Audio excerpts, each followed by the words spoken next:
Good morning, everyone. So super excited to be here this morning. I'm always like, oh my goodness, when can I have the opportunity to get back in front of a Zoom screen or in person with my colleague, Dr. Nicole Holland Sims? And so this was the perfect opportunity. We like to say we got the band back together again. If you are a fan of the Blues Brothers movie, you'll know exactly what I'm talking about. Um, I had no clue that Dr. Nicole, like myself, loved that movie as well. So we're excited to be here with you to talk about flipping through the book of SEAO. SEAO is a patent initiative that I lead across Pennsylvania. And SEAO is sustaining engagement, access, and opportunities. And today we're going to take a deep dive into what does it look like to ensure that all of our students, especially our students that who may be traditionally marginalized, are engaged, have access, and have opportunities to all of the literacy opportunities to make sure that we're preparing them for their future. So without further ado, just gave a little tidbit about myself and Dr. Nicole. But Dr. Nicole, if you don't mind unmuting and telling a bit about yourself before we get started.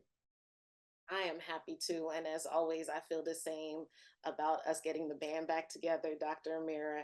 I laughed because when I look at our pictures, funny enough, we always sit on the same side, no matter what picture we take. So that was just funny to me. But anyway, my name is Dr. Nicole Holland Sims. I currently serve as the owner of Holland Sims Consultation, where we dream out loud. I am the was the Pennsylvania School Psychologist of the Year for 2021. I'm an author of the book Creating Equitable Practices in PBIS. So coming into a literacy symposium and having had the opportunity to write a book, I understand the value that authors place into their work, and then being able to have educators like yourselves take that work and apply it in a way that helps to inform others is just so valuable. I am an alum of Millersville University and Indiana University of Pennsylvania. If there are any alum in the house, please feel free to direct message me and just say, hey, I'm a Marauder, or hey, I'm a Crimson Hawk. That would be fantastic. I am also a wife to my husband, Ron, and I am a boy mom. My little one, CJ, is 6. He just graduated kindergarten, and he is going to be very quiet during our time together today. And so I'm thankful for him, and I'm excited to do this work for children like him and all other children across the Commonwealth. And I live near Hershey, Pennsylvania. So I know we have some folks from all over the country that participate in this literacy symposium, and Hershey does actually smell like chocolate if you drive through there. So please feel free to visit Hershey Park or anywhere else near there, and you'll be close to me. All right, Dr. A, back to you. Thank you, Dr. Nicole. As I said, I am part of PaTTAN. I'm an educational consultant. And I think the most important thing about me is I'm a mom to a little girl who turned 6 on yesterday. And so I'm hopeful that she'll be quiet. I love to dress us the same. So we are mommy and me models. And I'm also a part of the hip hop culture. And so I love to use those euphemisms. I love to use the metaphors and those phrases in my presentation. And so it lends itself to me being a ratchetemic, which is a term coined by Dr. Chris Emden. And so you'll hear me talk more about that as we move on in our presentation today. So to get us started, when we think about creating engagement and access in systems, there are some key tenets that need to be considered. And if you'll note, the key on the right is our patent MTSS key, in which we're looking at that process of ensuring that all students get what they need when they need it. And when that's happening at all tiers, that's equity. And so those key tenets involve self-awareness, this idea that we need to know about ourselves before we can move forward in supporting others. We need to have good data practices. We need to look at data continuously, all types of data. And I always say in God we trust, but all others bring data. So we need to have that data to make those decisions. In addition, has to be family and community engagement, right? We do not sit in communities and schools and hold this information and not share it and learn from our families and learn from our communities. I like to say that families are the SMEs of our children. They're the subject matter experts. So while we're the content experts, we've got to get that excellence from our families and our communities. Also, we need to have equitable academic practices, right? And so ensuring that all students have access to what they need, whether it be an intervention, and making sure that that tier one is really strong. When we go into school, sometimes you'll see the triangle is upside down. It's like all of the kids need everything all at once. Our tier three is so huge. Sometimes we have to look at our tier one practices to ensure that we're building that up to make sure students have what they need. And we know that ensuring that the science of reading is a part of what we're doing at tier one to make sure that all students have access. And then finally, a safe and supportive learning environment. When we consider Maslow's hierarchy of needs, if students don't feel safe, if they don't feel like they're coming into a welcoming and affirming environment, how can they ever feel like they belong?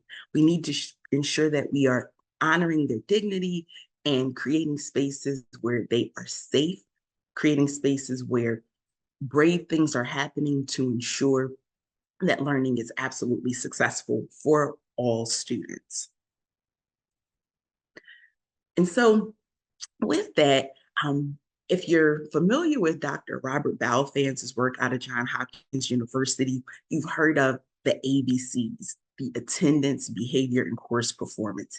And that's the data that says when students are coming to school regularly, when students have behavior that's on task, when students are performing at a certain level in their core courses of reading and mathematics, they're on track for graduation. But when students are not attending school regularly, when students have one suspension or 5 or more office referrals or one state reportable offense, or a student is failing their core reading or mathematics course, they're 75% more likely to drop out of high school. And we start to see these indicators as early as 4th grade.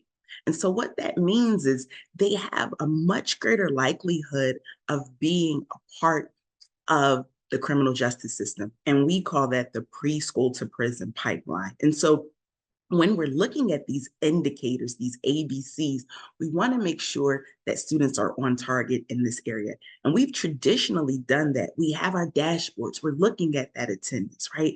And we're looking at a couple of different types of attendance in some schools. We're looking at daily attendance, but we're looking at, are they coming to their classes regularly if these are high school students? And we're looking at that behavior on a regular basis. And we're making sure that we're monitoring their course performance. But those are all those behaviors and things that we can see on the outside. But we need to also look inside to support students. So I was super excited to hear Dr. Balfans talk about the new ABCs, agency, belonging, and connectedness. And it touched my heart because it speaks to the work that we do in SEAO. Agency, students have choice. Students feel like they have the autonomy to be a part of their classroom and their school communities. Belonging, when a child shows up, they feel like they belong there. They feel like they are in a space where no matter what they do, no matter what they bring to the table, they are a part of that community.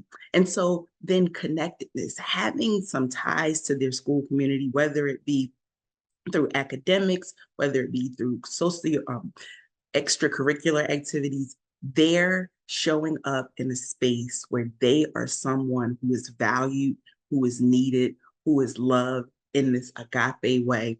And they are ensured that when they come there, no matter what they bring to the table, they will be supported and they will leave with the education that they need to be successful. And so this addition of the new ABCs has been just a phenomenal piece for me. And it's something that connects. Again, we're looking at those things, those external behaviors, those things that we can see on the outside, but taking that deeper dive, level setting on the inside. What is it that students need to be successful? And so we're going to talk more about that today. How do we make sure that there is agency, belonging, and connectedness for students when they enter classrooms in school buildings?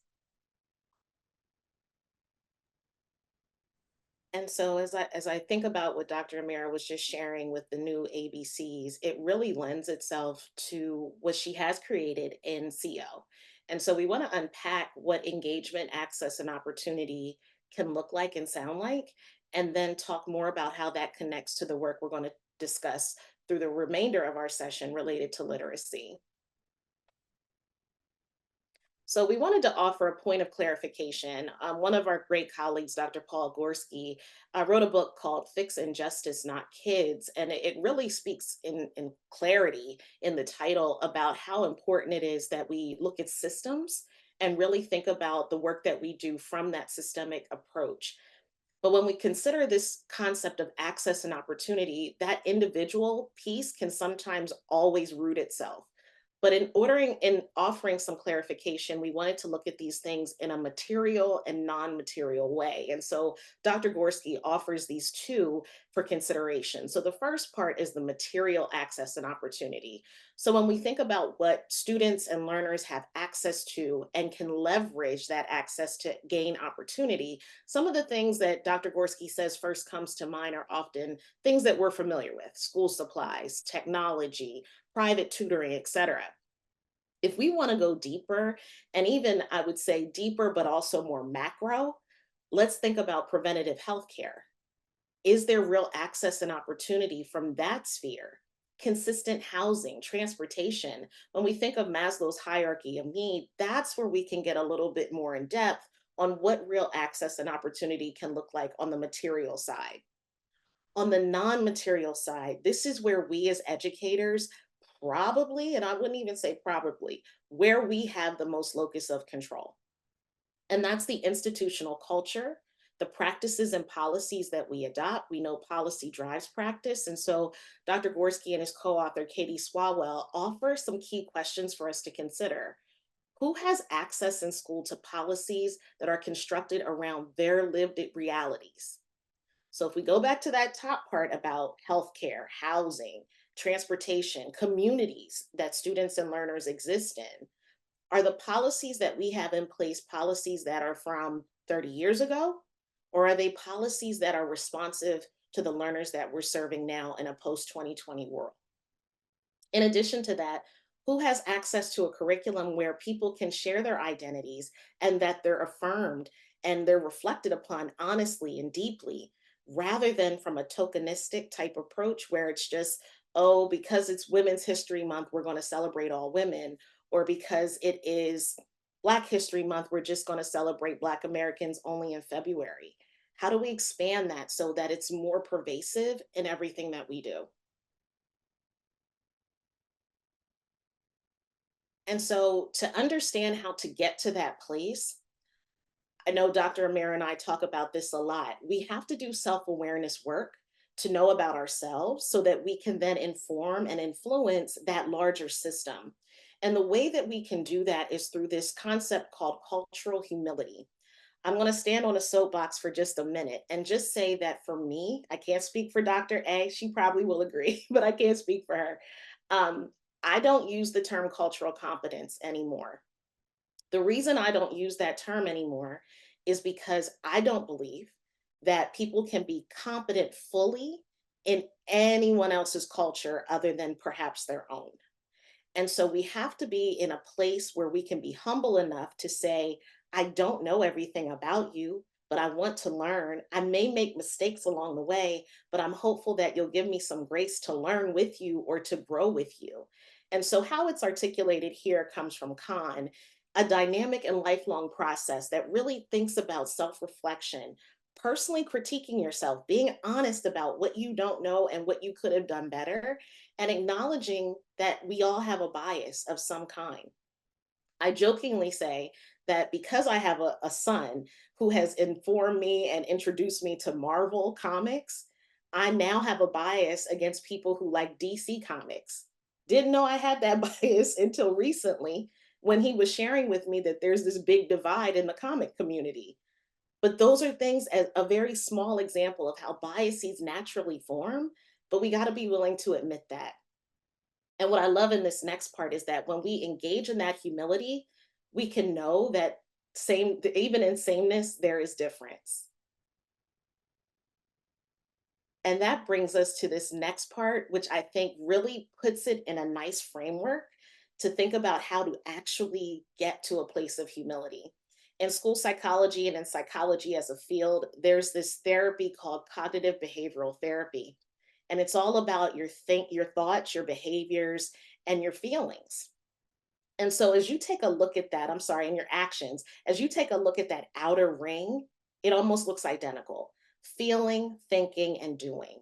So the feelings that come up, how you articulate what you're feeling and how you apply a level of intellect on top of that, and then what you do as a result of those two things connecting. In the center, though, is as that outer ring is happening on a consistent basis, how can we engage in humility? There are 5 R's: reflection, respect, regard, relevance, and resiliency. And you may look at that and say, okay, that sounds great. And I think I do that. But how do we know? And so if we go to the next slide, we have some great prompts to tell you how to ask yourself, am I engaging in reflection? Am I engaging in respect, regard, relevance, resiliency? I'm going to take this apart just for a moment. What I love about this, and I have to credit Dr. Amira for sharing it with me because it really breaks it down in such a nice way. Because for me to sit up here and say, be humble, know how to be humble, that's easy to say. What's the real action though? And so the aim of reflection is to know that you'll approach every encounter with humility and understanding that there's room to grow. Basically, what I was sharing earlier. So the ask that you can have is, what did I learn from each person in that encounter, whether it was positive or negative?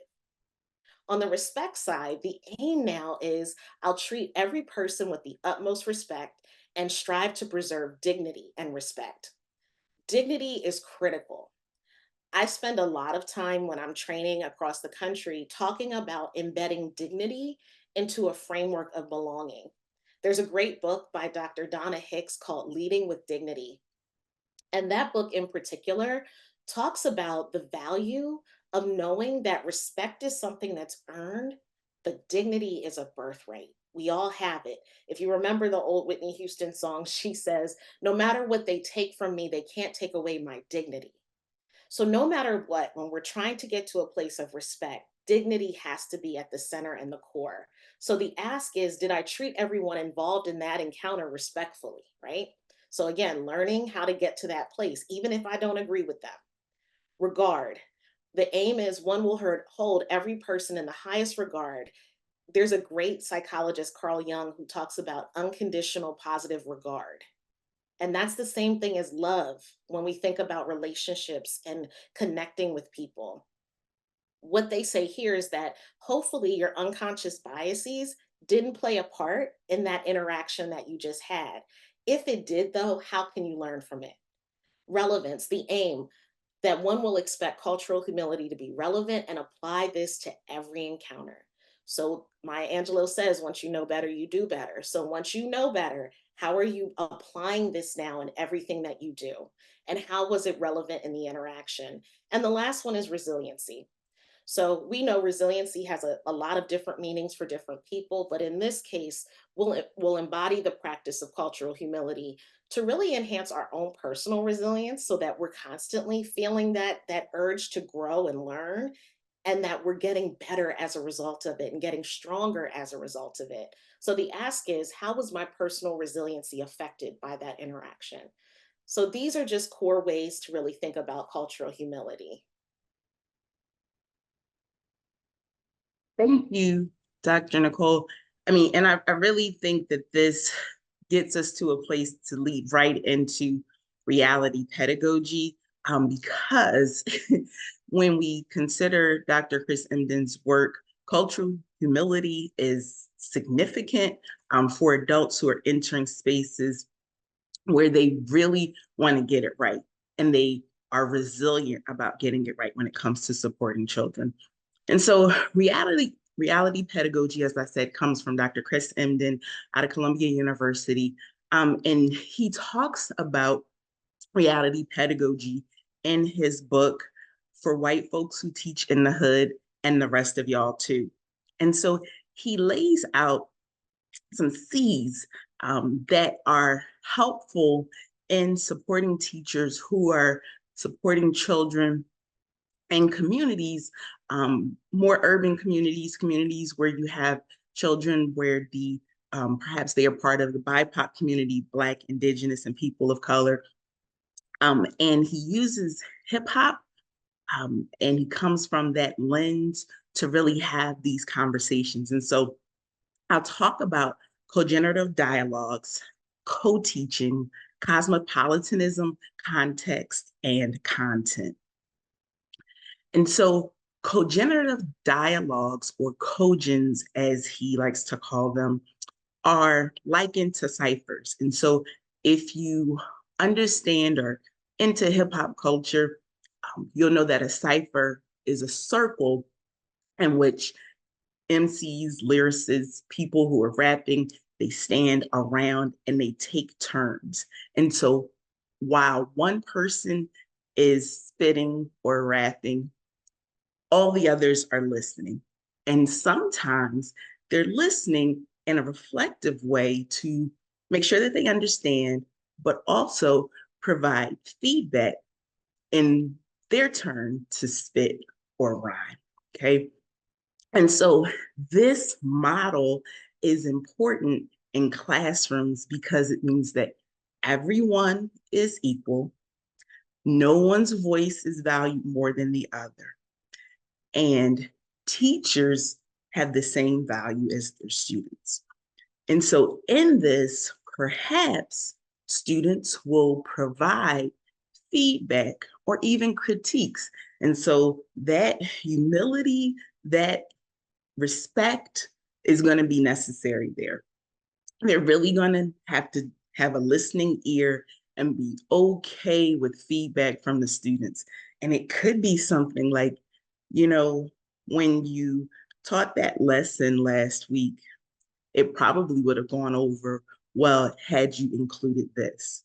And so to hear that from students, to empower them to have voice, to share feedback back like that isn't something that happens overnight.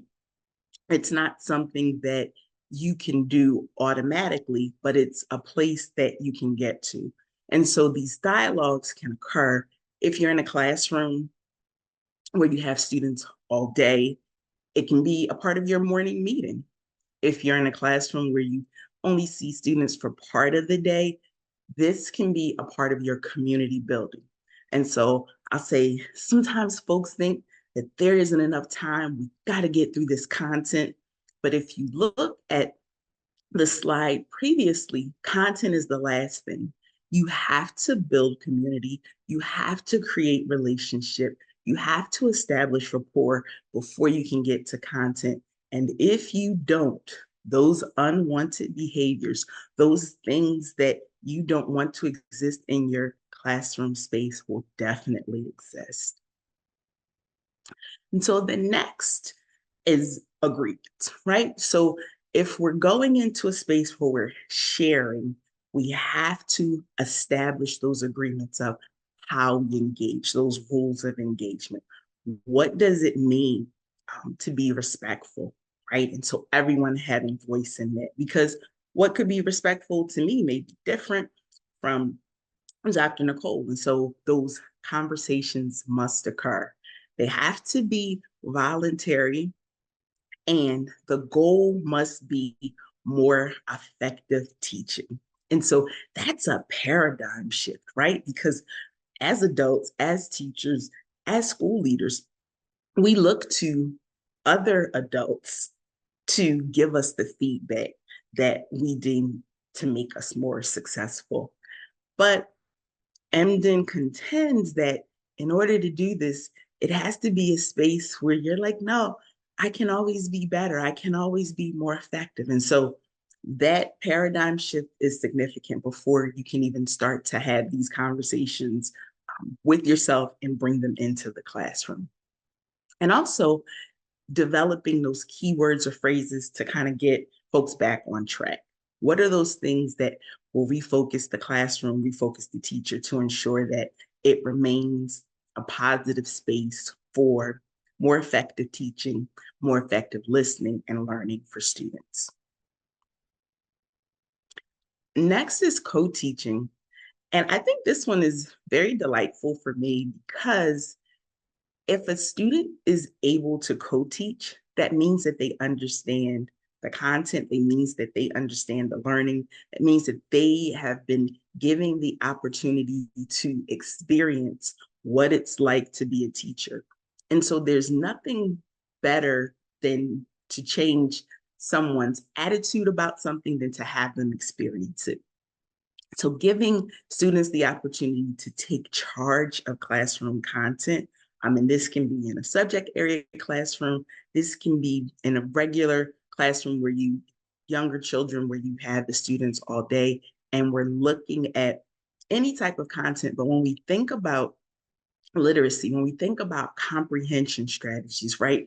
When we know that we own something, sometimes the children can give their classmates information in a way that we sort of miss something, or they've comprehended it and dissected it, and now they've regurgitated it in a way that is more meaningful for their peers. And so there's nothing like a co-teaching opportunity for students.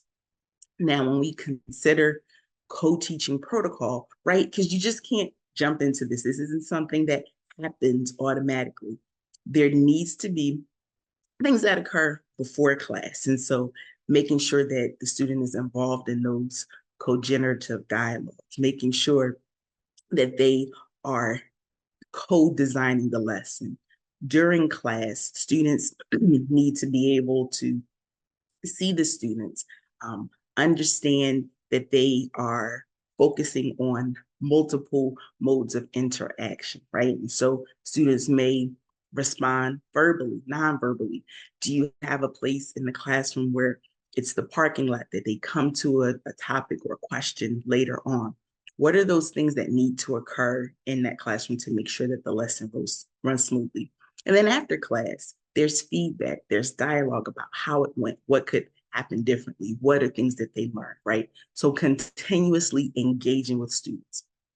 The more engagement that we have with students around content, the more conversations that we have with them prepares them for ownership, ensures that they can now take that information and it becomes background knowledge and they can hang more information on it for themselves.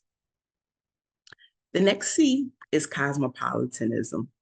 And so automatically when I think of cosmopolitan, I'm always thinking Sex and the City, right? So this is much different. Although they were in community with each other and they had connections, right?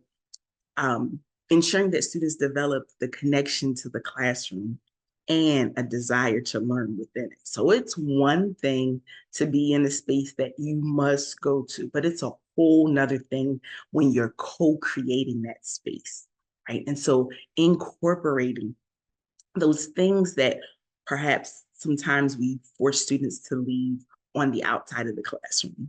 You may hear a teacher say, doesn't matter what you do at home or what you do in your community, but in this classroom, this is what we do. Oh, what a way to not give students space for belonging. What a way to not welcome them. What a way to affirm them, to tell them that part of who they are needs to stay on the outside of the classroom or school building door, instead of cultivating an interconnectedness, right? Saying, hey, okay, this is perhaps what you do, but this is a community or this is a home thought process, behavior. But how can we make this safe? How can we make this something that everyone can participate in? Having those conversations is so meaningful, giving students roles in the classroom to ensure that they feel a part of their school community. There's nothing like being responsible for something. If I come into the classroom every day and I just sort of sit there, it's just something that I have to do. But if I know it's my responsibility to ensure that the do now is up on the board, it's my responsibility to ensure that every student has the book. It's my responsibility to whatever it is. Now, when I come in, I am on purpose. And when you have students that are motivated and on purpose, oh my goodness, those unwanted behaviors are minimized, or they may not even exist, because this is my classroom and I am proud to be here because I do work in here. I make sure that this classroom runs smoothly. Next is context, being focused on immediate communities the students are from. And so this is something that teachers can do to make sure that the community is represented within the physical classroom. And so it could be, if you have certain stations in your classroom, naming them after intersections in the student's neighborhood, right? If there's a space in the classroom, you have your classroom store, and there's a local bodega or store in that community, and you're naming that space after that particular store. Just ways that students can see their community in their classroom. And those connections are super meaningful when we want to engage students and have them there in a space where they feel comfortable enough to show up fully, right? Show up with all their wonderings, with all their amazement, with all their awe, to again give more to them. So when they have that space that's comfortable for them, they have that space that they recognize and they know, now you can hang more on those proverbial hooks that they bring into the classroom.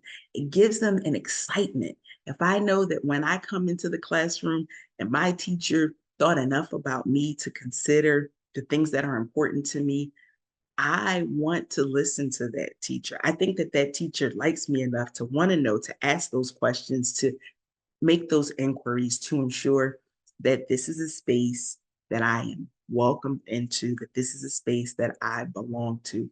And Dr. Nicole talks a lot, we talk a lot, but I love to hear Dr. Nicole talk about honoring the dignity of students. And this is a part of that process.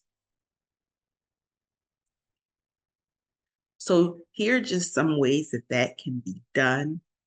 Um, when I heard Dr. Enden speak a few years ago, he talked about a teacher who just couldn't make connections with her students. And she felt very frustrated because she felt like she was doing all that she could do. And it was her, particularly her male students, and they were Latino and Black males who she just felt she couldn't connect with. And so Dr. Enden said this woman had been following him around the conference, and she wouldn't leave him alone. And so he turned around and in haste, he said he looked at her and she had on sneakers that weren't really cool, that weren't really current.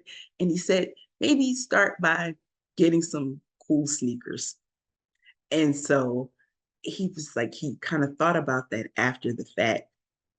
He's like, oh, he probably shouldn't have said that. He probably should have gave her something more philosophical, something more academic. And so this young woman caught up with him again, and she's like, look at my sneakers. And she had on cool sneakers. And she said, it started so much conversation with her students. They wanted to talk about how cool her sneakers were, but it gave her an opening to talk about the things that were academic, that content. So something as simple as talking to them about their sneakers.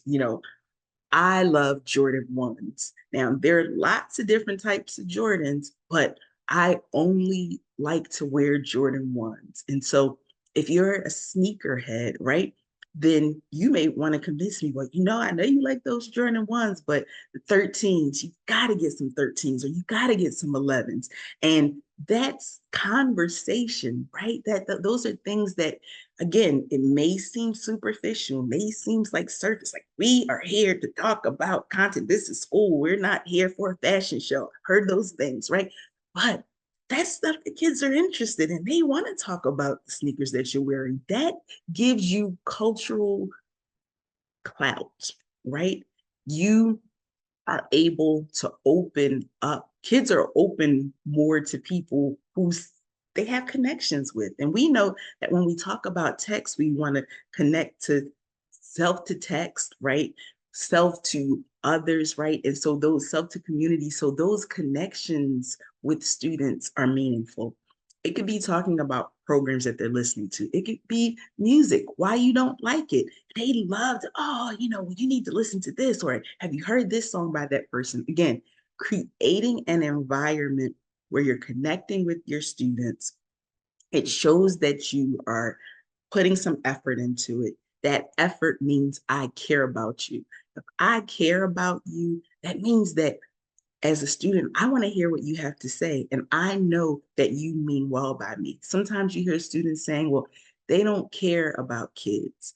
How can you start to get to a space where they feel that they are cared about, they feel that they are loved, they feel that you're not just there for a job? I'm in schools often and you hear students say all types of things about teachers. That show of care by connecting with them matters so much. And again, when we go back to Dr. Belfan's work, thinking about connectedness, that connection to school has to be a connection with the people inside the school and has to be with their teachers. And so context, utilizing context in this way is very meaningful. Last is content. And so, as I said when I started, most times we start with content. This is what I teach. I am here to ensure that the science of reading is executed very well. I am here because reading is important. And yes, it is. But before we can start teaching children how to read, before we start talking about phonemic awareness, phonological awareness, vocabulary, comprehension, right? Before we can get to those things, we gotta lay that groundwork. And sometimes that's hard. It's hard because that's not what teachers did when we were in school, right? They weren't making connections with us. They had something that they needed to teach and they taught it. But if you think back on your educational career, think about that teacher that connected with you, right? I can think of teachers, my third grade teacher, Mrs. Baines, who took us to Broadway plays, right? I can think about my high school ninth grade English teacher, Mrs. Brock, who gave me a C because she said, this is a work, but it's not a effort, right? Those teachers who were teachers who didn't just consider you as someone in the classroom, but they saw your humanity, that they honored your dignity, right? Before they got to the content, they laid that groundwork, okay? And so reality pedagogy is that process, right? And you can shake it up a little bit. It doesn't have to be executed as Dr. Emden has specifically indicated, but we need to be on that path and doing it regularly and being humble enough to say, you know what, I didn't get it right. I need to do something different. I'm okay with hearing that. It's hard to hear because teachers, sometimes we are the sage on the stage. I got it. You want it. You better sit there and get it. No, no, no. Got to do stuff differently because guess what? Children have access to so much information. The internet wasn't something we had access to when I was in school. It sort of existed somewhere else, but they have knowledge on their phones every day. And so if we are not making those connections, we are not making the content relevant to them. Oh, those unwanted behaviors that we dislike so much, oh, they'll be there, or the children won't be there, right? And then we're doing them a disservice. So we have to make some choices, do things a little differently. And that's okay to do things differently to make sure that all children are getting what they need when they need it. Okay. And so, content, just making sure that we are vulnerable. It's okay to say, you know what? That's a good question. You know what? I don't know. I'll get back to you. It's okay. We don't need to know everything. To be vulnerable enough to say, you know what? I'm glad you brought that to my attention. I appreciate that. Oh my goodness, does wonders for children, right? But you've established that those agreements on how things are communicated in spaces, right? And so we're doing that regularly. Now, Dr. Nicole is going to give us the tools to take this further. It's a hard act to follow. I always love and enjoy listening to Dr. A take us through reality pedagogy. She is such a master of that work. And it just really spoke to me. And I put it in the chat, something that I hope you take away, a nugget that she shared, which was someone saw her humanity and honored her dignity. And so she could sit up here and remember those teachers and what they meant to her. And I would hope that all of us want to have that type of impact on the students we serve. And so it's a perfect segue into why we need tools to tell us how to do some of those things. So as we move to the next piece, we wanted to offer you some strategies, 7 of them to be exact. And as we think about these 7, a lot of what Dr. Amira talked about in each one of the C's, you can see articulated here as well. So I'm going to be a little bit prescriptive in some of these because I want to be as authentic and as accurate as possible around some of these components and strategies. So the first one is to activate. So activating students' prior knowledge is critical. And when I hear Dr. Amira talk about the minimization of behaviors, I come from the PBIS world, and there's a great resource from pbis.org under our equity tab that talks about enhancing equity through instruction. And one of those is priming background knowledge, right? And so, how do we activate that? So, for example, what I love is before you begin a story about a character adjusting to life in the United States, for instance, you might ask students to think about when they've encountered a new environment. So, taking that big, broad topic and individualizing it and personalizing it enough that the student can go, I remember when I first came to this school and I didn't know anyone, or I had to learn a whole new way of doing things because we moved into a new neighborhood. That's one way of activating prior knowledge. The next one is to make learning contextual.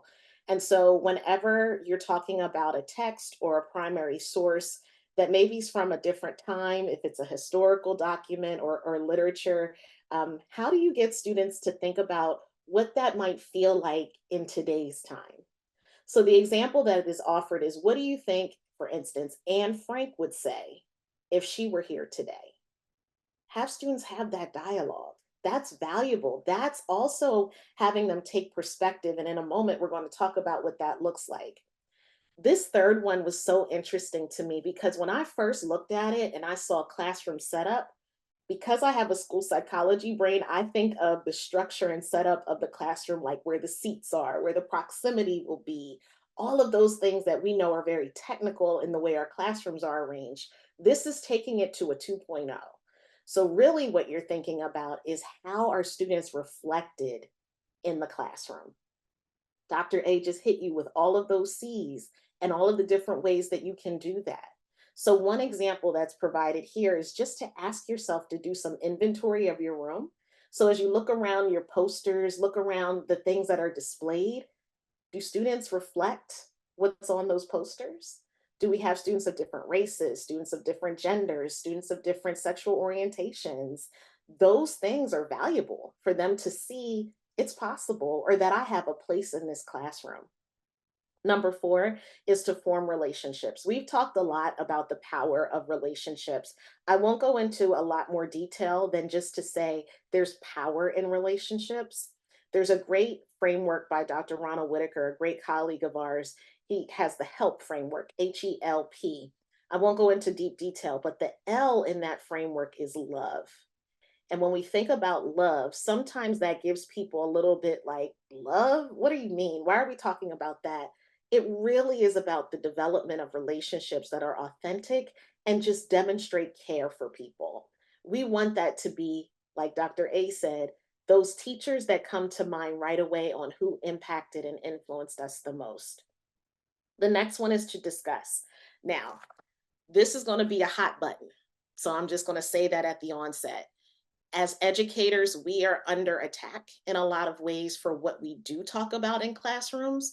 And so I don't want to say, oh, just do it, because I know there might be some things at play that might make this a little bit more difficult than just actively having a conversation.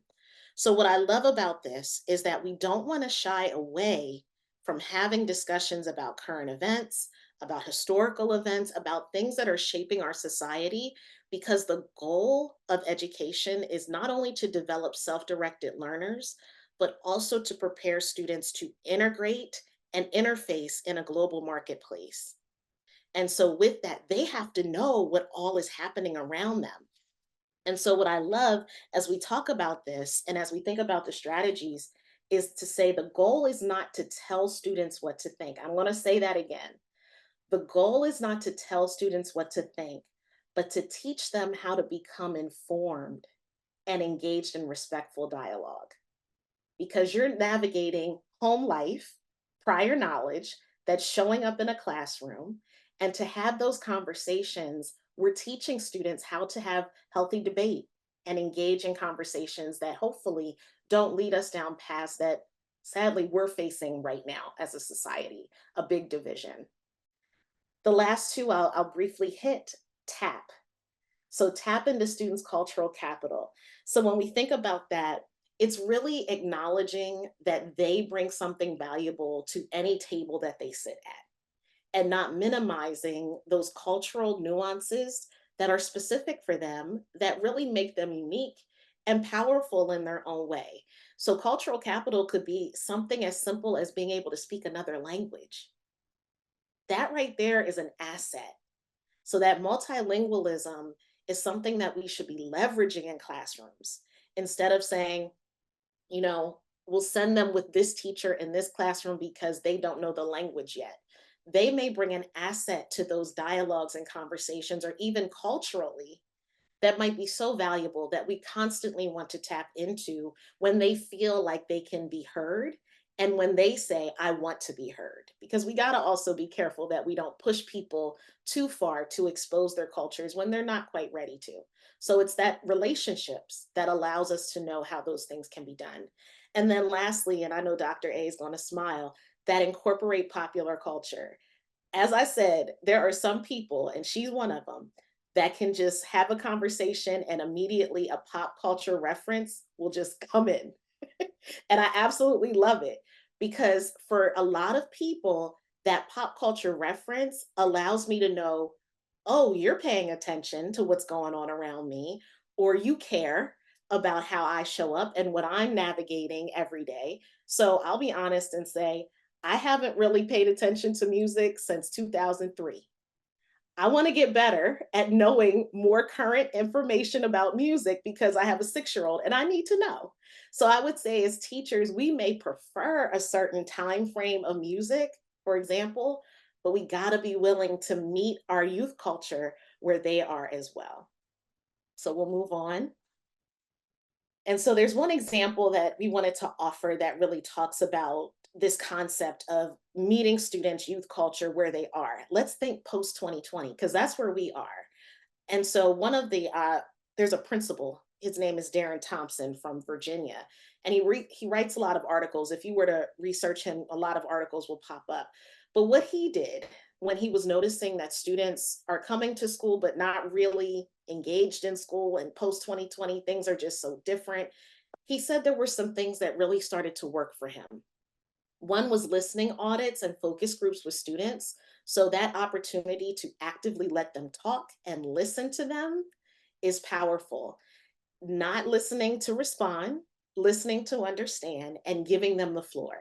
What that provided was the ability for not only him, but others around him, adults in the space, to have more empathy for students on what they have to navigate.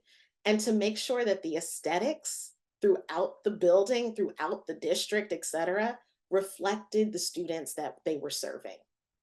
The other piece that he talked about, which goes back to Robert Balfont's and the importance of attendance, is that incentives were put into place to really make sure that students felt like they should be at school, that they wanted to be at school. It was a place that was a great place for them of safety and security.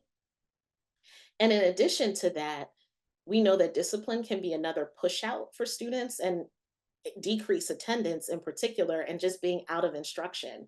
So, what he thought about was being more restorative in the way that he did discipline. So, again, from a PBIS perspective, this is right in line with what we would want to see from a school climate perspective to say, we don't need to be punitive all the time. Let's be supportive in the way that we create consequences for students when behaviors aren't what they should be. And what he found is that students were connected, engaged, and valued. And so, one way to conceptualize when we're doing it right, we just wanted to offer this as like a refrigerator magnet or something you can always go back to.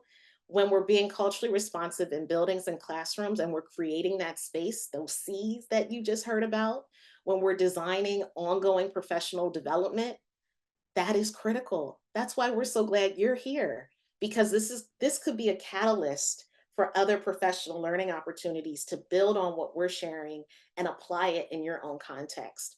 And I love this third one. When we regularly celebrate all of our children, it's critical.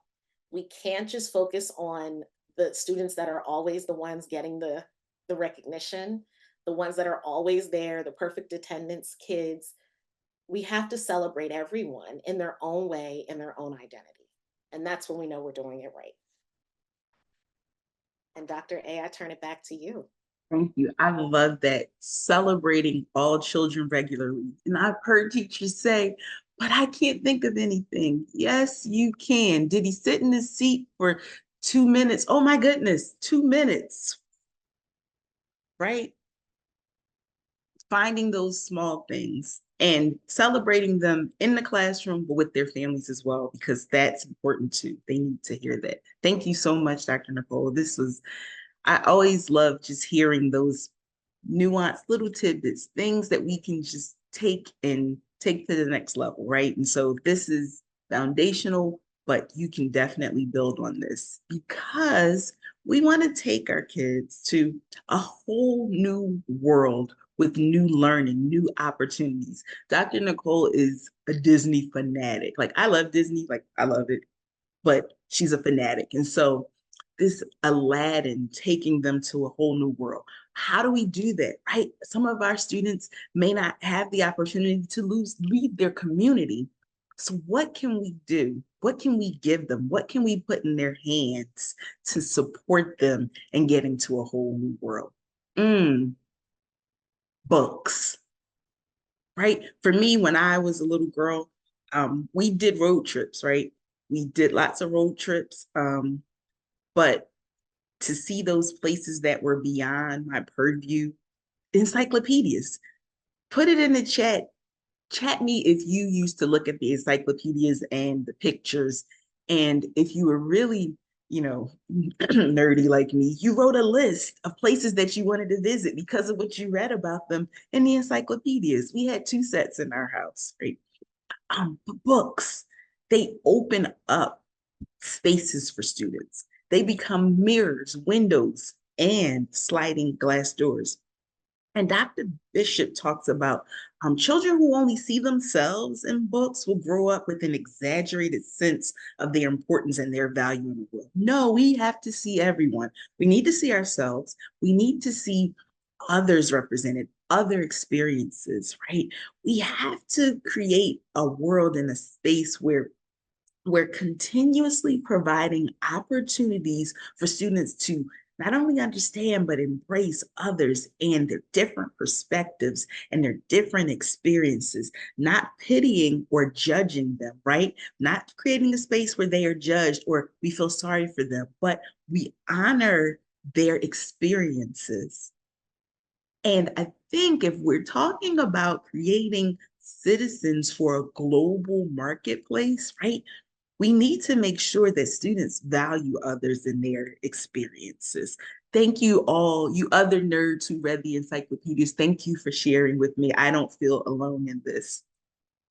And so when we read to children, when we provide books for children, we are giving them access to a world that's beyond what we even consider. We may think one thing and they're creating mental images in their heads that are so vast, right? And so that's the key to this, because sometimes we will have those students who have very limited experiences, very limited background knowledge, but that's where we get our arts and sciences degree and get our art and science on, right?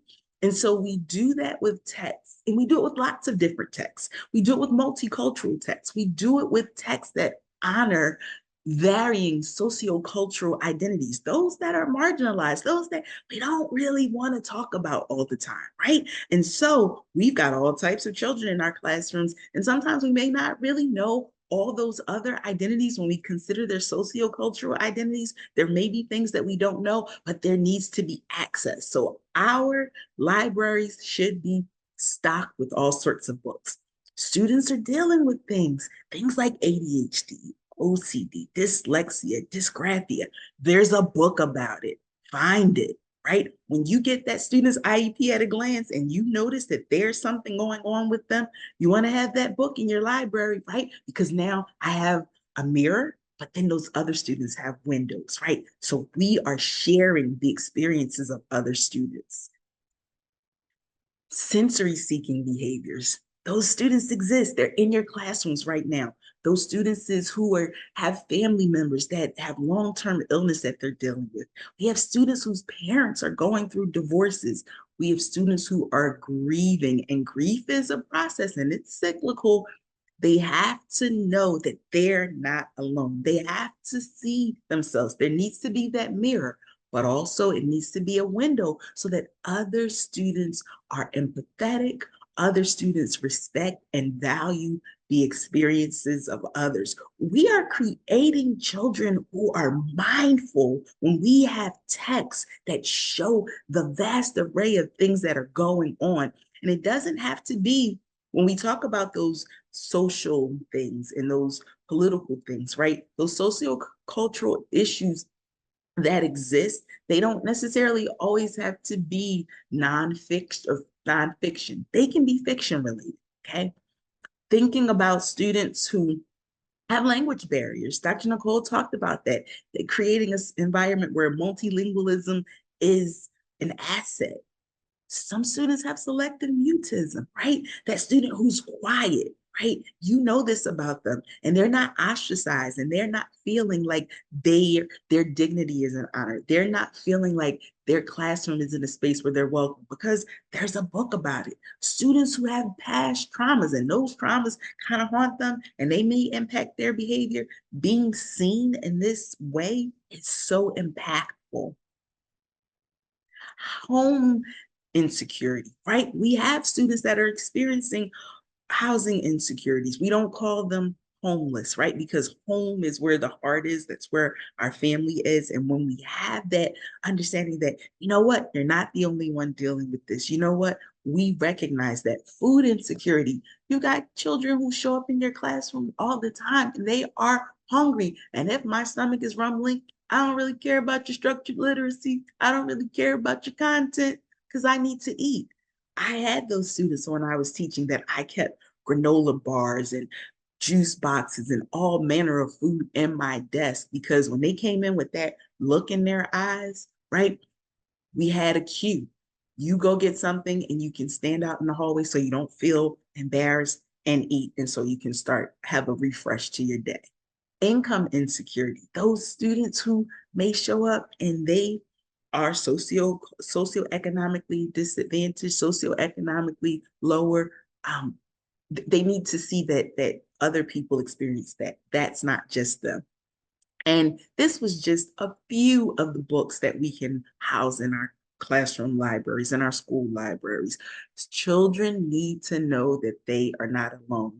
Children need to know that they matter enough to you that they are seen. Children need to know that their experiences are not unique to them, and it's okay. And school is a place where they can seek refuge from everything that's going on in the world. Dr. Nicole, I'm talking so much, but we'll take it back to you. Oh, it's so good. It's so good. I'm seeing in just the little reactions that are coming across different people that it's resonating. And I'm pretty sure that many are thankful for just the book titles that probably will open up a rabbit hole of other books that are going to take them where they need to go as far as their students that they're serving. And it's so cool that this is happening in the summer because this is a great time to restock and maybe reimagine what your classroom libraries will look like. And so I'm really glad that you were able to take us through that. And what it brings us to as we start to wrap up our time, it would not be a literacy session without a rope of some kind, if you get the joke. But what we're talking about is thinking about how you are going to take what you've learned in today's session and really apply. Remember that humility graphic that had the little circle and it was like thinking, feeling, doing? This is almost the same. So, how do we get to a place of success? It's where improvement, doing it again, and learning from it in that continuous cycle leads to the success that you want to see, not only in yourselves as an educator, but also in the learners that you are serving. And so, if you apply that same rope analogy to the work that we just talked about, that's the goal. And I do want to give a shout out before I move on. There was someone in the chat that messaged me, and I want to bring it forward. Ariel, thank you for this. Just for everyone's library, Knock Knock is a fabulous picture book about a child whose father is incarcerated. I don't know if Ariel knows this, but my entire dissertation was based around children of incarcerated parents. And so thank you for that. And thank you for elevating that group of students and learners who need additional support and love in a way that may not be our traditional way. So thank you, Ariel. I really appreciate that. Okay, so as we start to wrap up our time, Dr. Amira and I thought it would be important to share a quote from Bell Hooks. If you don't know anything about Bell Hooks, I'm not going to tell you. We want you to research her because she is and was a powerhouse. And we know that her work can be very informative to your work. So please look her up. And please know that it is purposefully lowercase.